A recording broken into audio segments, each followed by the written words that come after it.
আমি এখন পর্যন্ত শুনিনি, আমার কাছে এরকম কোনো খবর আসে নাই যে করোনা টিকা দিয়া যে কোনো ভ্যাকসিনে যে কোনো ড্রাগেই অ্যালার্জিক রিয়াকশন হইতে পারে, সেটা তো স্বাভাবিক। কিন্তু আমি এখনো শুনি নাই করোনা ইনজেকশন দিয়ে কোনো প্রতিক্রিয়া। আপনি শুনছেন? আমি একটু যোগ করি। বলো। সেটা হলো, এটা আপনারা সোশ্যাল মিডিয়াতে দেখেছেন।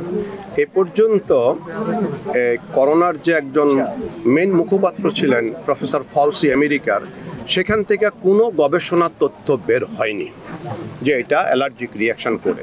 এটা তো এমনও হতে পারে করোনার সাইড এফেক্টগুলো এখন দেখতেছে মানুষ। করোনার সময় যে পালমোনারি ফাইব্রোসিস হয়েছিল, শ্বাসকষ্ট হয়েছিল, সেগুলি এখন অ্যাগ্রাভেট হচ্ছে। আমি দায়িত্ব নেওয়ার পর থেকে একটা কথা বলে আসছি যে আমি চাচ্ছি যে প্রান্তিক জনগোষ্ঠীর চিকিৎসা সেবাকে নিশ্চিত করা।